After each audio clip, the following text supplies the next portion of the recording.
आप में से कितने लोग हैं जो बहुत एक्साइटेड हैं आज के सेशन को लेकर के? तो अब मैं जैसे ही आपको नाम बताऊंगा उनका, जो हमारे आज के गेस्ट हैं, तो आपका जो एक्साइटमेंट लेवल है वो और बढ़ जाएगा। ये बताने से पहले कि गेस्ट कौन है, मैं आपको थोड़ा सा बताता हूं YouTube के बारे में। YouTube में क्या है कि पूरे वर्ल्ड की अगर बात करी जाए तो करोड़ों चैनल्स हैं जो अलग अलग जॉनर्स में हैं, अलग अलग कैटेगरीज में हैं। उसमें से दो बड़ी कैटेगरीज हैं, मोटिवेशन और एजुकेशन। पूरे वर्ल्ड में जो वर्ल्ड का नंबर 1 मोटिवेशन चैनल है वो मेरा है, और जो वर्ल्ड का नंबर 1 एजुकेशन चैनल है किसी इंडिपेंडेंट क्रिएटर का, वो उनका है, जो कि हमारे गेस्ट हैं। उनके 17 मिलियन से ज्यादा सब्सक्राइबर्स हैं। Please give an energetic and warm welcome to the one and only Khan sir.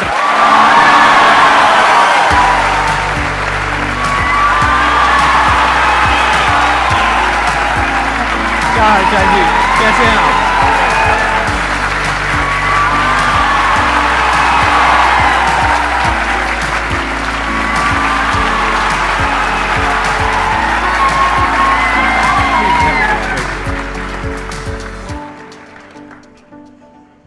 इससे पहले कि ऑडियंस आपसे कुछ पूछे या इंटरेक्ट करे, मेरे माइंड में एक क्वेश्चन है आपके लिए जी।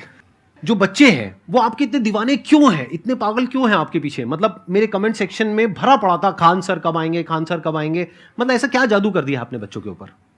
ये सवाल हम आपसे भी पूछते हैं, हमारे पे भी इतना कमेंट आया, इतना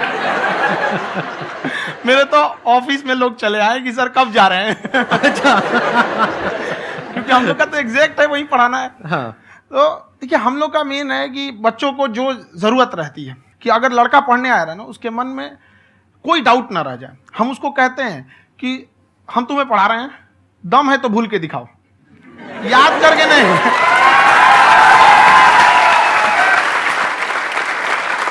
प्लस आप जिस प्राइस पॉइंट पे पढ़ा रहे हैं, आई थिंक वो सबसे कम है, वो बहुत ही कम है। सर, ये जो फीस का कल्चर है, ये हमारा इंडियन कल्चर नहीं है। हमारा इंडियन कल्चर गुरु दक्षिणा है, उस हिसाब से वो सही है। ऑक्सीजन जैसे जिंदगी के लिए जरूरी है, वैसे एजुकेशन जरूरी है। कोई ये नहीं कह सकता है कि पैसे की वजह से वो खान सर के यहां से लौट गया। क्या बात है।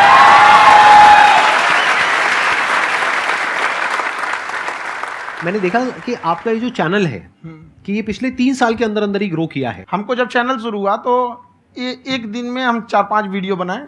एक हमको कुछ आता, आज भी नहीं आता इतना, तो हम देख के कैमरा उमरा तो हम कंफ्यूज हो गए, बाप रे।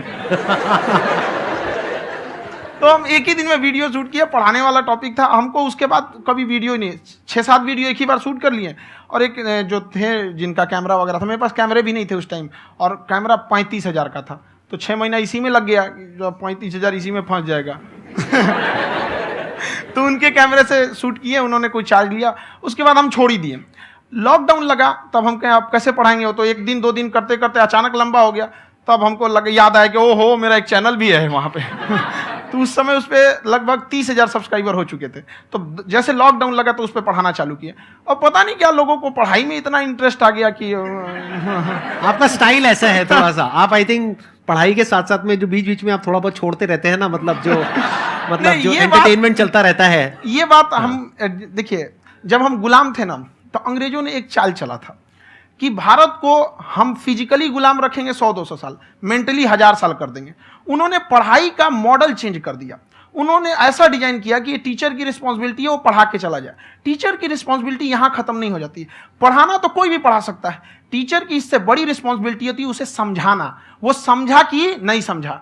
अगर लड़का आपके समझाने के बाद डाउट रह गया तो ये आपकी गलती है। लड़का हमसे पूछता है, सर इतनी भीड़ है आपके पास, तो कहे सर डाउट कैसे पूछेंगे? हम कह रहे यार, तुम्हारा डाउट बचेगा तब ना पूछेगा तुम डाउट यहाँ पे।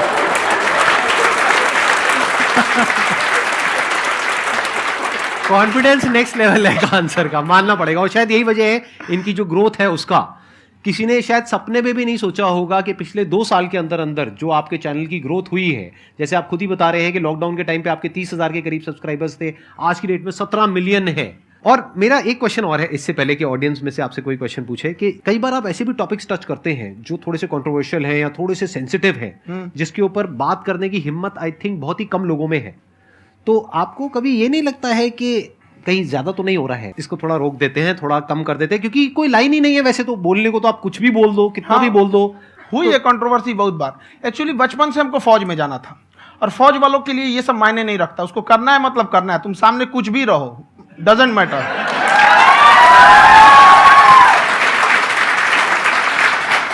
और मैंने YouTube पे देखा कुछ वीडियोस में कि आपका जो इंस्टीट्यूट है वहां पर आज से कुछ साल पहले कुछ बम गिरे थे। हाँ, कुछ गिरे थे, कुछ तो बहुत सॉलिड जगह गिरा था, फटा नहीं वो। मतलब आपके आसपास? हाँ, बम को भी पता है कि टीचर की इज्जत किया जाता है। क्या बात है, क्या बात है। मैं समझ पा रहा हूं कि ये आपके अंदर जो एटीट्यूड है ये कहां से आ रहा है, क्योंकि आप बचपन से ही फौज में जाना चाहते थे, तो आप जंग के मैदान में ही खड़े हैं एक तरीके से। बस फर्क ये है कि आपके हाथ में कलम है, हथियार ना हो करके। हथियार से एक आदमी की जान जा सकती है, हाँ। कलम से बहुत ताकत होता है। शिक्षा एक ऐसा हथियार है ना, हर कुरीतियों से लड़ सकता है, हर तरह की समस्याओं से। और ये एक ऐसा हथियार है, मेटल डिटेक्टर में भी नहीं पकड़ाता है।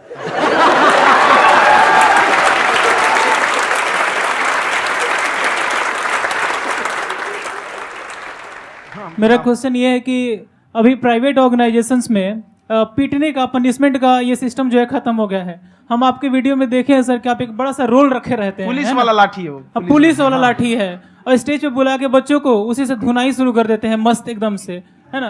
तो सर मतलब कि बच्चे मतलब कि डरते नहीं हैं आपसे, और इस तरीके से कैसे कनेक्टेड हैं आपसे, है ना। और एक और क्वेश्चन सर, यूपीएससी का जो आप अपना बैच स्टार्ट करने वाले हैं, ठीक है, उसके बारे में बताइए सर, क्योंकि मुझे मतलब कुछ इशू करना है सर, ठीक है। और संदीप सर को देख लिए, मेरा तो वैसे ही हो जाना है।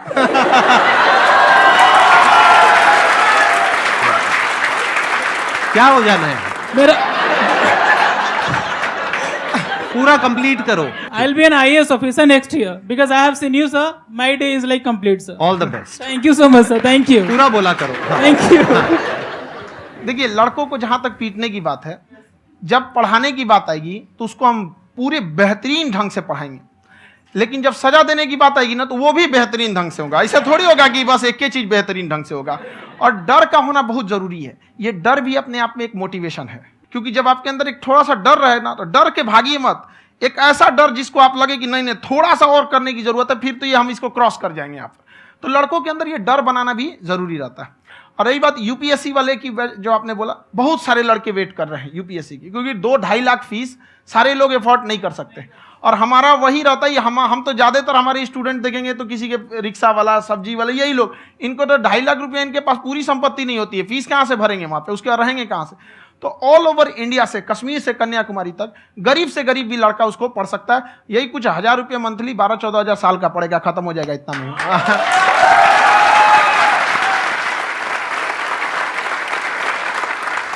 ये जो डंडे वाली बात इन्होंने कही, ये सच है? मतलब आप हाँ, सच में एक डंडा रखते हो? पुलिस का ही है वो। और मारते हो? हाँ, कि मतलब अगर कोई लड़की छेड़ता है या ऐसा कोई भी उल्टा पुल्टा काम पढ़ाई करता लिखाई है, कुछ भी गलती करेंगे तो पिटाएंगे वो यहाँ पे, कैमरे पे, ऑन कैमरा, जैसा भी रहे, कुछ भी पिटाना तो उनको फिक्स है।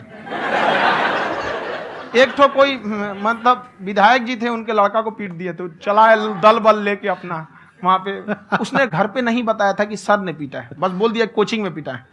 बाद में पता चला हम पीटे हैं, तो उसके पिताजी मेरे सामने और पीटे।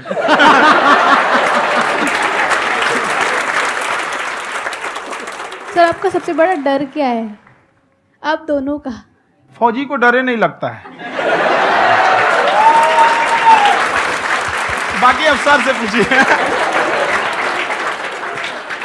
आज के सेशन से पहले कोई डर नहीं था, लेकिन अब मुझे इनकी डंडे वाली कहानियां सुन करके डर लग रहा है कि कहीं मैंने गलती से कुछ बोल दिया और इन्होंने कहीं पीछे कुछ रखा हुआ है, और यहीं आ करके अगर इन्होंने मेरी पिटाई कर दी तो बहुत बुरा हो जाएगा। तो इसलिए हमको थोड़ा डर लग रहा है।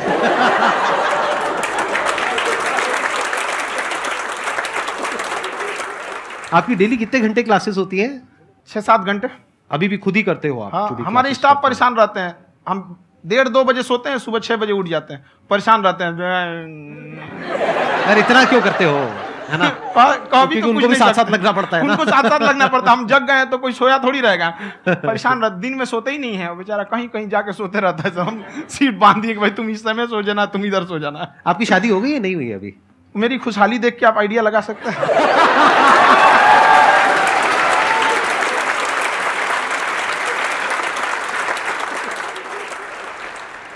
First of all I would like to say sir thank you so much to you and to your team कि आपने मुझे यहाँ आने का मौका दिया।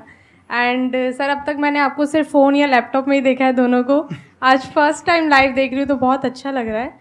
तो मेरा क्वेश्चन ये है सर आपसे, जब हम लाइफ में कोई डिसीज़न लेते हैं कि हमें ये पर्टिकुलर चीज़ करनी है, और क्योंकि हम डिसीजन लेते हैं तो हमारी आदत है कि पहले हम 4 लोगों से पूछते हैं कि तू बता तेरी क्या राय है, तू बता तेरी क्या राय है।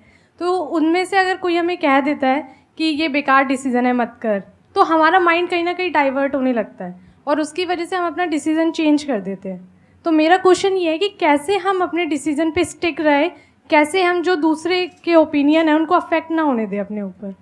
दूसरे से सलाह लेने से पहले एक बार खुद उस पर रिसर्च कर लेना चाहिए, ताकि आप सामने वाला क्या सलाह दे रहा है आपको समझ में आना चाहिए। यहाँ पर ऐसा नहीं है कि कई बार ऐसे होते हैं कि दूसरे वाले को एक्सपीरियंस होता है, तो अगर आपको पहले से आइडिया है, उसके बारे में आप बेहतरीन ढंग से रिसर्च किए हैं कि क्या इसमें प्लस पॉइंट है क्या निगेटिव है, उसके बाद आप किसी से सलाह लेने जाइए। ये नहीं कि मन में आया सीधा बताओ गड़बड़ा जाएगा। तो वहाँ पे पहले आपको R&D करना पड़ता है, समझ में आया कि नहीं। और जिंदगी हो या गाड़ी, जीतेगा वही जो टाइम पे गियर चेंज कर रहा है। तो डिसीजन चेंज करना बहुत ज़्यादा गलत नहीं है। इन्होंने बहुत अच्छी बात कही है और मैं इसी बात में थोड़ा सा और ऐड ऑन करूंगा कि ये जो आपने कहा ना कि अपने डिसीजन पे स्टिक कैसे रहें, ये कोई अच्छी क्वालिटी नहीं है, क्योंकि टाइम टू टाइम आपको अपने डिसीजंस को चेंज करना होता है। जैसे आपने 4 लोगों से डिस्कस किया, कोई इंसान कुछ पॉजिटिव बोल रहा है, कोई नेगेटिव बोल रहा है, उससे फर्क नहीं पड़ना चाहिए। डिपेंड ये करता है कि वो जो बोल रहा है उसका बेसिस क्या है। क्या वो किसी नॉलेज या एक्सपीरियंस के बेस पे बोल रहा है या ऐसे ही कुछ भी बोल रहा है? ऐसे ही बोल रहा है तो फिर उसकी बात पे ध्यान क्यों दे रहे हो? अगर किसी नॉलेज या एक्सपीरियंस के बेस पे बोल रहा है, फिर चाहे वो पॉजिटिव बोल रहा है चाहे नेगेटिव बोल रहा है, दोनों ही मायने रखता है। उसके बाद में रिसर्च करनी है और फिर रिसर्च करने के बाद में फाइनल डिसीजन अपना खुद का होना चाहिए। अब वो डिसीजन उससे अलग भी हो सकता है जो आपने पहले लिया था, और वो सेम भी हो सकता है।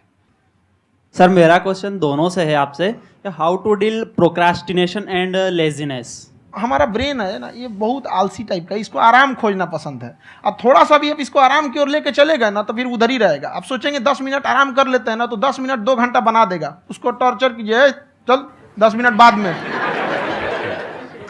उसको आप उस पर हावी मत, वो कह रहा है कि हमको आराम चाहिए, आपको हाँ आराम मिलेगा, पहले काम फिर मिलेगा आराम। तो आप उसके हिसाब से मत चल। आपका मन कर रहा है थोड़ा सा देख लेते हैं, कोई नोटिफिकेशन आया, आप कोई काम कर रहे हैं, क्यों पहले काम कर लीजिए, बाद में देखिएगा ना नोटिफिकेशन। आप हावी मत होने दीजिए यहाँ पे। अगर आप 5 मिनट भी थोड़ा सा लूज पड़े ना, थोड़ा सा कमर सीधा कर लेते हैं, 2 घंटा बर्बाद कर दिया आपको। हावी मत होने दीजिएगा उसको अपने ऊपर। प्रोक्रेस्टिनेशन को तोड़ने का एक ही तरीका है, सबसे छोटे लेवल पे ले जा करके उस गोल को तोड़ दो। यानी वो गोल बहुत बड़ा है, उसको ब्रेक डाउन करो, उसके सबसे पहले स्टेप पे आ जाओ कि उसको अचीव करने का सबसे पहला स्टेप क्या है। जैसे गाड़ी चलाना सीखना है, उसका सबसे पहला स्टेप क्या है। अगर घर में कोई नहीं है सिखाने वाला या सिखाने वाली, तो बाहर जा करके जो गाड़ी का ड्राइविंग स्कूल है उधर जा करके पैसे दे दो। अब फंस गए ना तो फंसा दो अपने आप को। दिमाग ये लगाओ कि अपने आप को कैसे फंसाया जाए। जब हम फंस जाते हैं ना तो फिर हमको वो काम करना ही पड़ता है। Then there is no looking back. जब तक आप सोच रहे हो तब तक सोच रहे हो, उसको बोलते हैं पैरालिसिस ऑफ एनालिसिस, कि आप सोचते चले जा रहे हो अपने माइंड में, मैं ये करूंगा वो करूंगा वो करूंगा वो करूंगा, और प्रोक्रेस्टिनेट हो रहा है, वो चीज टलती चली जा रही है। तो उसको छोटे से छोटे लेवल पे ब्रेक डाउन करके उसको कर दो, दैट इज नंबर 1। और जैसे ही करना शुरू करते हो, कोशिश करो कि उसको जब तक कि आप सही से नहीं कर लेते हो उसको छोड़ना नहीं है, तो आपकी लेजीनेस भी खत्म हो जाएगी। कई लोगों को तो हमने देखा जो सप्ताह में कुछ भी नहीं करता, वो भी संडे को आराम कर रहा है।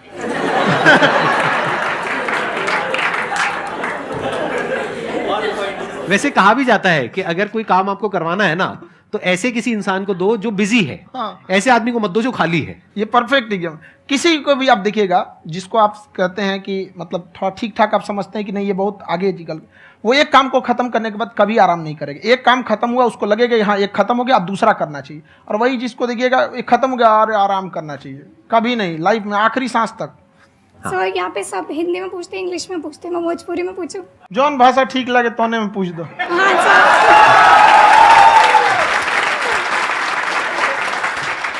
सर ये पूछे के चाहते नहीं कि जैसे हमने के पढ़ाई करी नहीं सर, तो कभी कभी डेली टारगेट्स जो होला वो कंप्लीट ना होला। अगर टारगेट्स कंप्लीट भी होला तो फिर ऐसा इरिटेशन या फिर वो एंजाइटी या फिर कि और करना है या फिर अभी नहीं हुआ, वो चीज़ हमेशा रहेला। तो वो कम कैसे करल जाए? देखिए टारगेट्स को ना हम लोग को एक अपने हिसाब से पहले फिट करना चाहिए।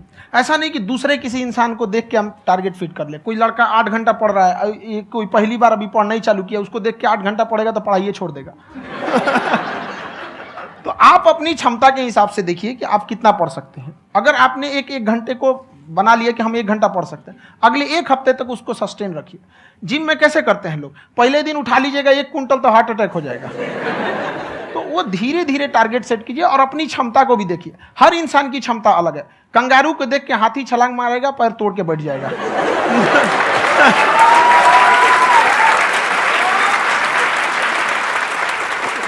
अब संदीप सर का मोटिवेशन देख के इसका मतलब क्या कि ट्रेन के आगे खड़ा हो जाएंगे, ढकेल देंगे तुमको। हालांकि ऐसा कर देते हैं, लेकिन ऐसा करिएगा लोग नहीं, क्षमता पता होना चाहिए। आपके अंदर एंजाइटी हो रही है कि मैंने कर तो लिया है। आप ये नहीं कह रहे कि मैंने कुछ भी नहीं किया है फिर मेरे को एंजाइटी हो रही है। आप ये कह रहे हो मैंने काफी कुछ कर लिया है फिर भी एंजाइटी हो रही है कि कहीं कुछ छूट तो नहीं गया है। तो बेसिकली आपको ये देखना है कि अगर आपके अंदर ये एंजाइटी हो रही है, that means you are a very good student. आप एक अच्छे स्टूडेंट हो। क्यों? क्योंकि बहुत सारे स्टूडेंट्स तो ऐसे हैं उनको पढ़ने के नाम से एंजाइटी होती है। तो आपको एंजाइटी हो रही है कि मैंने पढ़ लिया। दिन में मानो 8 घंटे का आपने टारगेट सेट किया और 6 घंटे पढ़ लिया, या मान लो 8 घंटे भी पढ़ लिया, फिर भी एंजाइटी हो रही है कि मैंने 10 घंटे नहीं पढ़ा। तो ये तो अच्छी क्वालिटी है ना, ये तो एक ब्रिलियंट स्टूडेंट की क्वालिटी है। क्योंकि एंजाइटी उसी को होती है जो केयर करता है, जिसको परवाह है, उसी की तो एंजाइटी होती है। जैसे माँ को अपने बच्चे की, जैसे एक माँ को अपने बच्चे के, जैसे एक माँ को अपने बच्चे को लेकर के एंजाइटी होती है। हंस लो मजाक उड़ा लो मेरा। कोई बात नहीं, एडिट कर देंगे इसको हम। हाँ।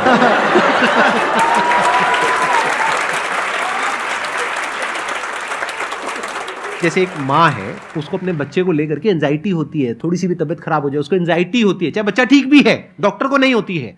क्यों? क्योंकि माँ को उस बच्चे से प्यार है। तो दैट मीन्स कि आप अपनी पढ़ाई को लेकर के सीरियस हो, इस वजह से आपके अंदर एंजाइटी हो रही है, विच इज नॉर्मल।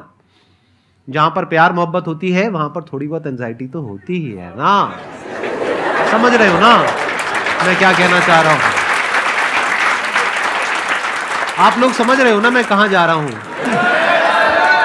जब वो किसी और से बात करती है तो एंजाइटी होती है ना।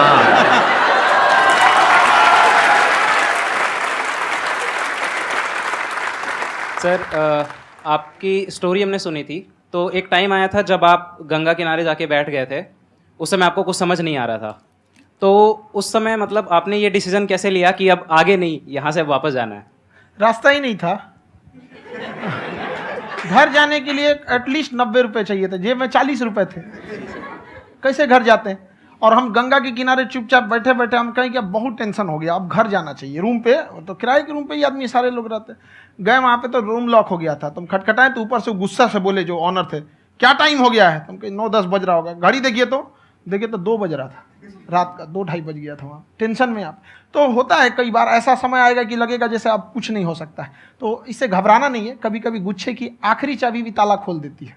जो बातें आपने बताई कि घर में प्रॉब्लम्स ये वो, ये तो बहुत लोगों ने फेस करी वहां पर। आप अकेले नहीं है, बहुत लोगों ने ये प्रॉब्लम्स फेस करी, बहुत तरह की प्रॉब्लम्स देखी, बहुत तरह की स्ट्रगल्स देखी, लेकिन वो सब इतने कामयाब नहीं हो पाए जितने कि आप हुए। तो आपके अंदर ऐसा कुछ ना कुछ है जो औरों के अंदर नहीं है। तो वो मैं जानना चाह रहा हूं कि वो ऐसा क्या था जहां से कि आपका दिमाग यहां तक सोच पा रहा है कि मैं पूरे इंडिया में इतने बड़े लेवल का चेंज लेकर के आ सकता हूं, एजुकेशन फील्ड में रेवोल्यूशन लेकर के आ सकता हूं। ये सोचना ही बहुत लोगों के बस का नहीं है। मेरी एक खुद की थिंकिंग, अगर हमको कोई 100 रुपए किसी काम के लिए दिया, हम सबसे यही कहते हैं, तो हम कोशिश करते हैं उसे 200 का रिटर्न दे। अगर कोई हमसे 200 रुपया फीस दे रहा है, 250 दे रहा है, तो हम उसको ये कोशिश करते हैं कि तुम्हें ऐसा लगे कि नहीं भैया हमने 10-20 हज़ार का पढ़ लिया यहाँ पर। वो ईमानदारी से कभी कमी नहीं। और हमेशा अगर हम प्रॉमिस X का करते हैं तो डिलीवर 4X करना चाहते हैं। ध्यान से सुनना और ध्यान से समझना इस फर्क को। अगर आप समझ पाए तो बहुत आगे जाओगे लाइफ में। एक वो होते हैं जो ये सोचते हैं कि हमें सब कुछ मिल जाए, हमें कुछ भी करना ना पड़े। दूसरी कैटेगरी होती है लोगों की जिनको जितना मिलता है उसमें भी चोरी चकारी करते हैं या कोशिश करते हैं कि उससे कम दे सामने वाले को जितना कि हमें मिल रहा है। तीसरी कैटेगरी होती है लोगों की जो इनके जैसे लोग होते हैं। वो क्या करते हैं? वो ये सोचते हैं कि अगर मैंने किसी से 1 रुपए भी लिया, देखा जाए तो 200-250 रुपए कुछ भी नहीं होता है, 200-250 रुपए अगर मैंने लिया तो कैसे उसको 400 रुपए की वैल्यू दूं। ये जो थिंकिंग है ना, यही एक फर्क होता है एक ऐसे इंसान में जो बहुत आगे निकल जाता है और उस इंसान में जो मीडियोकर रह जाता है। आप अपने आप को अपने आप के ऊपर समय दीजिए, उसको डेवलप कीजिए। जब आप अपने आप के ऊपर खर्च करते हैं तो आने वाले समय में लोग गूगल पे आपको सर्च करते हैं। क्या बात है सर, ये आपने अभी बनाया है या ये कोई पुराना आपका वो है? बनते रहता है इसे, फ्लो में बन जाता है। आपके अंदर ना सर एक कवि छुपा हुआ है कहीं ना कहीं जो बाहर आना चाहता है। कभी ना कभी आपने सोचा होगा कुछ कभी कभी देखिए, एक चीज है, संगत का बहुत अच्छा असर पड़ता है। ये चीज को हमेशा, संगति का मतलब लोग हल्के में ले लेते हैं। संगति का मतलब होता है संग संग गति। तो अच्छे लोग के साथ रहेंगे तो संग संग अच्छी गति होती जाएगी, खराब में रहेंगे तो ये भी होता है। बट अपने आप को थोड़ा सोचना चाहिए कि हम केवल जी के मर जाएं इसके लिए नहीं आए हैं। लोग कहते हैं कि सर नाम क्यों नहीं बताते अपना। हमारी एक ही सोच है कि जाने के बाद इस दुनिया से हमको मतलब एक चीज देना चाहते हैं स्टूडेंट्स को, कि वो याद करें कि इस पैसे की भाग दौड़ की दुनिया में हर कोई दोनों हाथ से लूटने में लगा है, खाली हाथ जाने के लिए ये सबको लगा है। तो हर कोई को ये सोचना चाहिए कि था कोई इंसान जो इतने कम फीस में इतनी शिक्षा जो महंगी थी, जो कमाने का रास्ता था, उसको भी एकदम कंपटीशन इतना कर दिया कि अब लोगों को अपनी फीस बढ़ाने में डर लगता है कि अरे यार, लड़का कमेंट करता है कि खान सर इतना ले रहे हैं, आप बहुत बड़ा टीचर हो गए।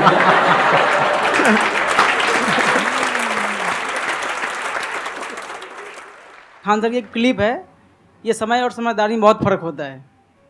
अगर समय रहते समझदारी आ गई तो इंसान कामयाब हो गया, लेकिन अगर समय चला गया फिर समझदारी आई फिर तो बेकार है।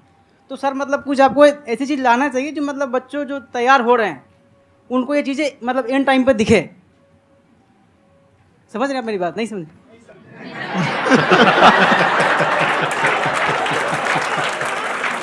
यही होता है सर का मोटिवेशन ज्यादा हो जाता है। जब आप स्ट्रगलिंग फेज में हैं तो कम से कम चीजों को अपने ऊपर खर्च कीजिए, ज्यादा से ज्यादा सीखने में खर्च कीजिए। अगर आपको राजा बनने का शौक है तो गुलाम की तरह मेहनत करना सीखिए, तब राजा बनना।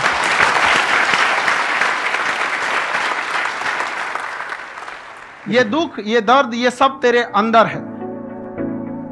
तू अपने बनाए इस पिंजड़े से बाहर निकल के देख, तू अपने आप में एक सिकंदर है।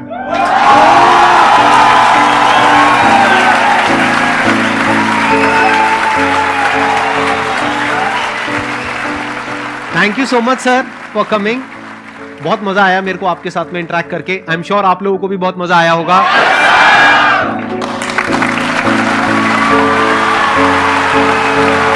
Thank you so much ji, thank you.